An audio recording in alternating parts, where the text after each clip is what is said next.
আচার খেতে আমরা কম বেশি সবাই ভালোবাসি, আর টেস্ট যদি টক ঝাল মিষ্টি একসাথে থাকে তাহলে তো আরও জমে যাবে, তাই না? তার জন্য লাগবে আমলকি, যেটা ভিটামিন সি এ ভরপুর থাকে। এটা আমাদের ডাইজেশনেও ভীষণভাবে হেল্প করে। প্রথমে আমলকিগুলো ধুয়ে ভাপে বসিয়ে দেবো।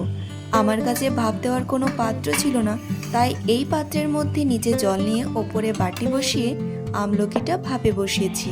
খুব বেশি ভাপ দেওয়ার প্রয়োজন নেই, কালার চেঞ্জ হয়ে হালকা একটু নরম হলেই হবে।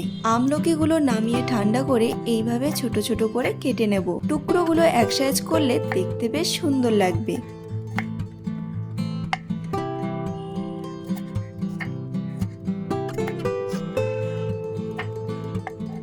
অলমোস্ট কেটে নিয়েছি। এবার এটাকে ফ্যানের তলায় কিছুক্ষণ রাখবো। কোনো রকম জল মিক্স করা চলবে না, না হলে আচার খুব তাড়াতাড়ি নষ্ট হয়ে যাবে। ততক্ষণে আচারের মশলাগুলো ভেজে নেব। খুব বেশি মশলা দেওয়ার প্রয়োজন নেই, আমলকির পরিমাণ অনুযায়ী মশলাগুলো অ্যাড করব। আমি এখানে নিয়েছি গোটা ধনে, মেথি, জোয়ান, মৌরি, গোটা জিরে আর কালো জিরে। সবগুলো একসাথে হালকা করে ভেজে নেব। সাথে 4টা শুকনো লঙ্কাও ভেজে নিচ্ছি।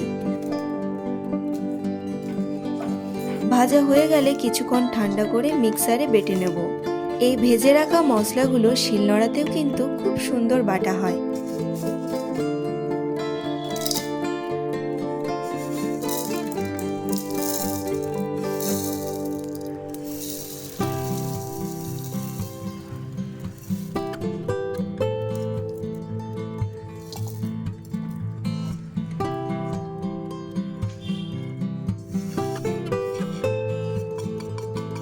এদিকে হাই ফ্লেমে তেলও গরম করে নিয়েছি। এতে দিয়ে দেব কেটে রাখা আমলকিগুলো।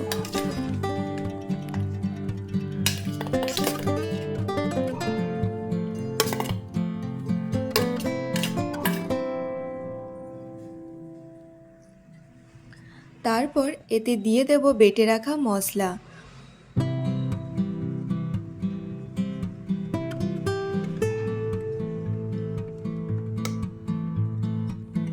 নুন, মিষ্টি স্বাদের জন্য গুড় অ্যাড করছি, চাইলে আপনারা চিনিও দিতে পারেন। অনেকেই আচারটাকে দীর্ঘমেয়াদী রাখার জন্য ভিনিগার ইউজ করে, আমি কিন্তু এখানে ইউজ করিনি। আমি এটা হার্ডলি 2 থেকে 3 মাস রাখার জন্য বানাচ্ছি, আর এটা ভালো রাখার জন্য মাঝে মাঝে রোদে দিতে হবে। আর এই আচারটা বাচ্চা থেকে বুড়ো সবাই খেতে পারবে, চাইলে আপনারা অবশ্যই ট্রাই করবেন।